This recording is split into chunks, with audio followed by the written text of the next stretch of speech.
Hello, and welcome to the Kink Perspective. My name's Chris. I'm a psychotherapist and consultant. On this episode, I'm investigating the topic of BDSM and the psychology behind it. How psychological well-being within BDSM is not harmful or pathologized as once thought. We have to understand, BDSM has commonly been misconstrued as some form linked with psychopathology. While the subculture of BDSM is still not widely studied in academic settings, has been my experience when trying to convince one of my professors to supervise me for a study, there are new studies starting to emerge that reveal the positive effects and psychological betterment of BDSM practitioners. We first have to understand that BDSM is a diverse universe within itself. That diversity, at which sexual exploration is vast, as no kink or fetish really leaves anyone on the outside looking in. Unfortunately, the main focus of most psychological research into BDSM over the last century has focused on its societal deviance and that there are potential links and comorbid factors to mental health conditions, unhealthy attachments and obsessions with either vast or minute sexual acts, or that some sort of trauma that occurred in the early stages of life was some sort of segue into the BDSM culture, which in turn is then researched using psychoanalytical and psychopathological modeling. What we do know is that there is now a growing interest in the BDSM culture, especially after the release of the movie that shall not be named. Screening and research models have indicated that BDSM-related interest was becoming more commonplace, somewhere between 40 and 70% in both male and female participants that were researched, while about a quarter of these numbers indicated that they have begun their initial foray into BDSM activities in one aspect or another. The diverse landscape of BDSM culture is becoming increasingly vast, encompassing a multitude of racial, ethnic, sexual orientations, sexual identities, cultures, religious or non-religious affiliations.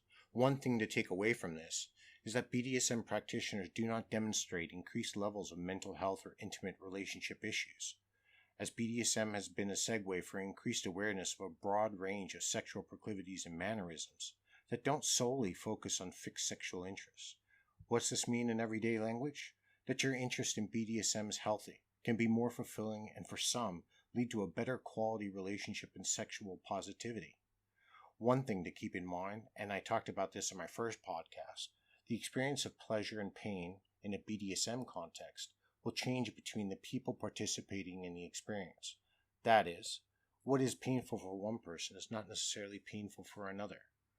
There are some that thrive on this pain for their sexual fulfillment, and there is not necessarily anything pathologically wrong with them. Keep in mind, there are people who enjoy eating spicy foods to the point that physiological responses, such as sweating, crying, blistering of the mouth, and so forth, happen, yet these food lovers will return to the fold time and time again and subject themselves to this for the pleasure of eating the food. For others, they enjoy drinking the latest alcoholic beverage that they know is going to burn their throat, make them gasp for air. So does this mean there's something wrong with us? No. There's no direct correlation between enjoying increased levels of sexual proclivities, that there is an underlying deviance on a psychological or pathological level. For some context, BDSM has been associated with mental illness because of past traumas, pathological underlying issues, or difficulties taking place in early childhood, and has been linked to some paraphilic disorders. So why does this pervasive use still occur in psychology and has a place firmly rooted in the Diagnostic Statistical Manual? I feel it's because the views are misunderstood. I've had people come to me because they believe their therapist had a slanted view of the BDSM world. While they may be kink aware, meaning they understand that this culture exists, they have no practical experience within the community and don't fully grasp the concept of consensual agreement of sexual pain and pleasure. While the DSM-5 has left these definitions in, the ICD has removed some of this terminology. There are some mental health practitioners that feel that the presence of these terms in diagnostic manuals used by mental health practitioners can ostracize and even stigmatize BDSM participants and attempt to classify them into a medical diagnosis for nothing more than a healthy and expressive sexual interest. For those who seek mental health help, they don't often reveal the fact to their therapist that they're involved in the BDSM community for fear of being pathologized.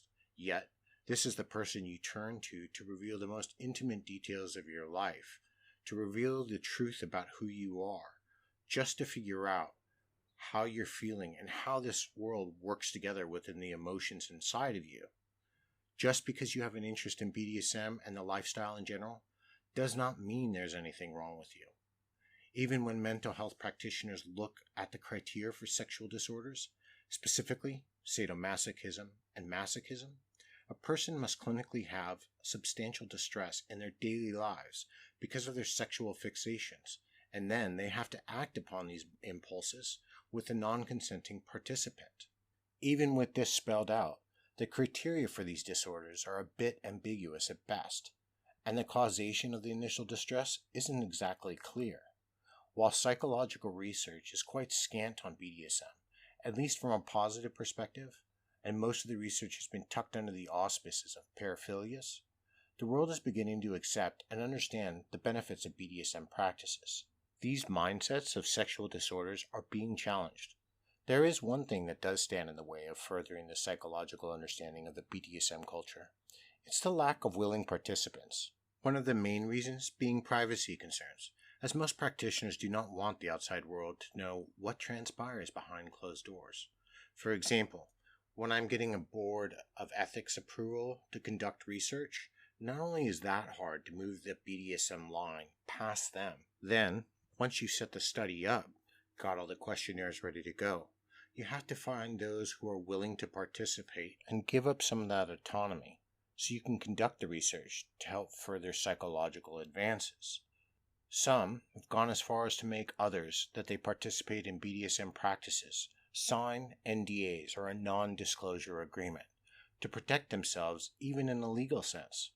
At least with the current research that's published or is available online, there is no compelling indication that BDSM practitioners have either maladaptive attachment issues or that the majority of those involved have experienced some sort of childhood sexual abuse or assault. I reiterate these points because they are a source of contention and stress for a lot of people, so hopefully this provides a bit of reassurance. While we can keep poking and prodding the BDSM community, and not necessarily in a good way either, with a battery of testing and psychoanalytics, I feel there is already one thing the community has come to an understanding of. The participation in BDSM activities is healthy, it's mindful, and it's deeply fulfilling. It is not to say that there are not those that do not suffer with mental health issues. That's a completely different issue. But what I am saying is that they are not mutually inclusive. While more of these studies begin to shed a positive light on the benefits and activities of the BDSM culture we've all grown to love and accept, we have to understand that those who participate in BDSM are less compulsive, they're more outgoing, they're definitely open to some new adventures, they show increased signs of empathy, they have lowered signs of rejection sensitivity, they feel more fulfilled, and generally, they're happier people. Obviously, not every relationship dynamic works, at least not without effort, and that is a topic for another discussion. It's just nice to know that we can experience the same levels, if not more, of happiness, sexual freedom inside of the BDSM community. That is something we should all want to be a part of in one fashion or another.